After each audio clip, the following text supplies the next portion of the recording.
In a tense and unsettling moment, a routine police stop turns into something far more shocking when a black woman is handcuffed in front of onlookers. As the officer presses her against the car, his words sting with racial prejudice. The crowd watches in disbelief, unsure of what's going to happen next. But then something unexpected happens that changes everything. As the officer begins to question her identity, a shift occurs. The same officer, who moments before was aggressive and dismissive, suddenly goes quiet. His demeanor shifts dramatically. He kneels before her, apologizing. But what caused this sudden change? What was it about her identity that forced him to reconsider his actions? Is this a turning point in how we see police treatment, or is it just one instance in a much larger problem? The story raises important questions about race, power, and accountability. But it doesn't end there. There's more to the story, more details about this encounter that you need to hear. Stay tuned to find out what happens next and what this moment reveals about a system that too often seems to turn a blind eye. You won't believe what happens when the truth comes out. As the officer kneels before her, the tension in the air thickens.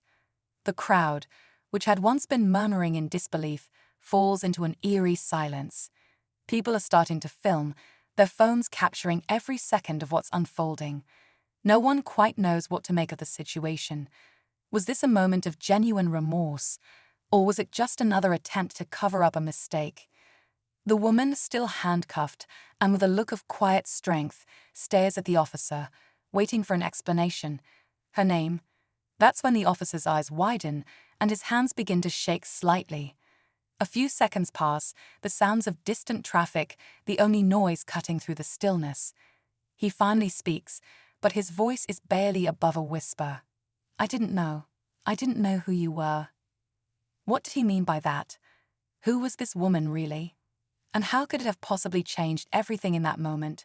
For the crowd, it's like they're watching a movie, a story unfolding that no one could have predicted.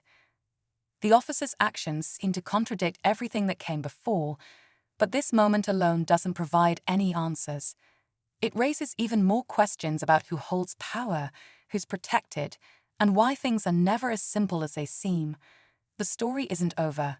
There's more to uncover, more that could turn this incident into something much bigger than anyone could imagine. The officer stands frozen, his eyes locked onto the woman's face, as if he's just discovered something that shakes into his core. The crowd watches, unsure of what's going to happen next, some whispering among themselves.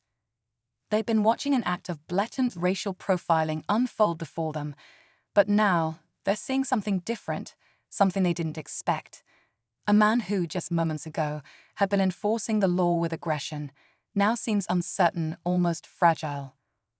The woman, still composed, shifts her weight and waits for him to say something more. She doesn't seem angry, but there's a quiet fire in her gaze. It's clear she's been here before, navigating situations like this, where her identity becomes both a shield and a target. The tension between her and the officer deepens, not because of what he's done, but because of what he might have learned. What did he discover that turned his entire approach upside down? In the crowd, a few people start to murmur about the woman's background. Some know her name, others don't, but there's an air of curiosity building. Could she be someone of importance? Someone whose identity could make a difference in how the officer reacts? This wasn't just any random encounter. It felt orchestrated, almost like fate had intervened. As the officer tries to regain control of the situation, his voice cracks slightly when he asks, Are you who I think you are?" He looks around nervously, as if the very question could unravel him. The woman doesn't answer immediately. Instead, she lets the silence grow, letting the weight of the moment linger in the air. For her, this wasn't just about what had happened in that instant. It was about the bigger picture, the system, the history, the power dynamics at play. This was just one more example of how easily someone like her could be reduced to a stereotype, a criminal, because of the color of her skin. And yet, here she stood, in the very spotlight of injustice, with her identity holding the key to whether she would be seen as a victim or something far more powerful. As the officer waits for a response, the crowd grows more restless. Some are already questioning the officer's authority. Was he about to admit something that could be career-ending? Or was there another twist in the story that no one saw coming? The uncertainty in the air is palpable. The officer stands frozen, his breath quickening as the woman silently watches him, her expression unreadable. Around them, the crowd is growing more anxious, the tension thick enough to cut through the air. Phones are still recording, but no one is speaking now. It's as if everyone is waiting for the next moment to unfold, unsure of what's coming, but sensing that it will change everything. The officer's hand shakes as he reaches for his radio, his voice strained when he finally speaks. "I need backup. Now," he says, but his words seem to hang in the air, disconnected from the calmness he once had. His authority has crumbled in an instant. In that silence, the woman shifts her gaze, still composed. It's almost as if she's waiting for him to crack, waiting for the moment where he has no choice but to confront what he's done. It's clear that she knows exactly what this moment means. She's no longer just a victim of a police stop gone wrong. This is bigger. Her identity, the very thing he stumbled upon, could either expose the officer or change the narrative entirely. She takes a breath, and when she speaks, it's calm, almost too calm. "You should have never stopped me," she says quietly, but everyone hears it. "You should have known who I was before you decided to make assumptions." The words hit harder than any physical action. They pierce the already fragile tension in the air, leaving the officer visibly rattled. He steps back, a cold sweat forming on his brow. His posture shifts, no longer rigid with authority, but small, almost apologetic. The crowd watches as if they can feel the earth shifting beneath their feet. But still, he doesn't move to let her go. Instead, he keeps his eyes locked on hers, the weight of the question lingering between them. What is it about her that's causing this reaction? What's the truth he's about to face? The officer starts to mumble, almost to himself, as he fumbles for his words. I didn't know, I thought." His voice falters. The woman's eyes narrow just slightly, almost like she's challenging him to face whatever it is that's making him hesitate. But before she can speak again, a new voice interrupts. It's a man from the crowd, someone who knows her. "You don't know who she is." The voice is sharp, laced with disbelief. The entire crowd turns toward the man, all eyes now on him. The officer's face drains of color, and for the first time, real fear shows in his eyes. The mystery deepens, and the sense that something is about to break wide open hangs heavy in the air. The man from the crowd steps forward, his eyes locked on the officer with a mix of disbelief and contempt. The tension in the air is so thick, it feels like everyone is holding their breath. "You really don't know who she is," the man repeats, his voice cutting through the stillness like a knife. A ripple of recognition starts to spread through the crowd, whispers passing from one person to the next. The officer stands frozen, his face now a mix of confusion and fear. "I thought." He starts, but his words die in his throat. His hands tremble as he looks from the man to the woman, clearly realizing that something is spiraling out of control. The woman's face remains unreadable, but there's something in her eyes that changes. A flicker of recognition, a small, subtle shift. She doesn't speak, but her silence is almost deafening. The crowd grows even more restless, the phones still recording, capturing every moment of the unraveling scene. Then, as if on cue, another figure steps into view from the edge of the crowd. A man, mid-30s, wearing a suit. His presence immediately commands attention.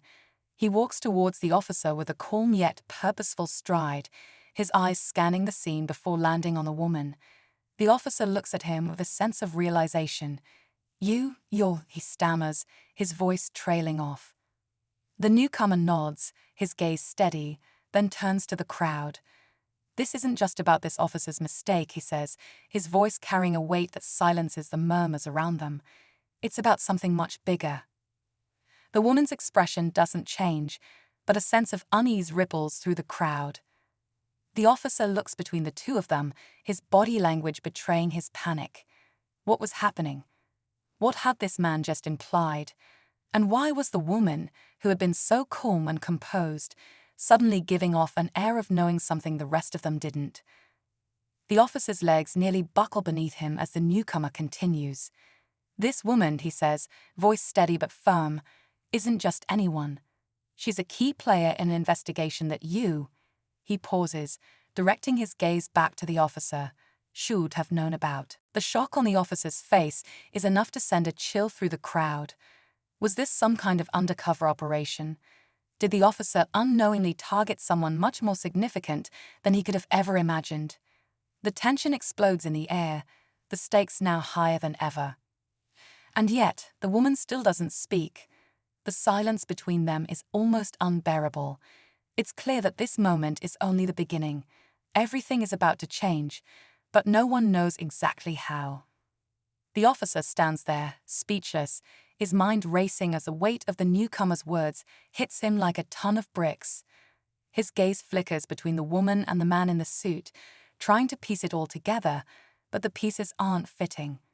His face flushes red as he stammers, I didn't know. I didn't. But the words trail off, failing to make any sense. The crowd is frozen, unsure whether they should feel relief or disbelief.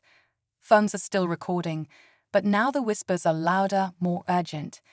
The woman remains eerily calm, almost as if everything unfolding around her was inevitable. The man in the suit takes a step forward, his eyes never leaving the officer. You should have known who she was, he says, his voice steady. But that's the problem, isn't it? A system built on assumptions never bothers to look deeper. You let your bias lead the way instead of doing your job. She's not just some random person you can treat however you want. For the first time, the officer's knees wobble, and his face shows the kind of regret that can't be hidden. He's trapped in his own mistake. He looks at the woman, still in handcuffs, his jaw tightening, but the shame is too much to ignore. He takes a deep breath, like he's preparing to face something much bigger than himself. The man in the suit turns to the crowd, addressing them now. What happened here today is bigger than a single officer's error. It's about the system that allowed this to happen in the first place. The assumptions, the racial profiling, the fact that an entire group of people are still judged before they even open their mouths. This officer just made the mistake of thinking she was just another black woman in the system to control, but he was wrong. The officer's gaze shifts to the woman, his expression suddenly vulnerable. I'm sorry, he mutters, his voice barely audible. The apology seems too little, too late, but it hangs there, unresolved. And then the final twist comes. The woman turns her head slightly, finally breaking her silence. I'm not just a victim, she says, her voice cutting through the tension. I'm the one who's been fighting to make sure this doesn't happen to anyone else. The crowd falls silent again, but this time is in shock. The man in the suit gives a nod of confirmation, and the woman reveals her true identity. She's a high-profile civil rights attorney who has been leading a national campaign against police brutality and racial discrimination. The officer's face falls.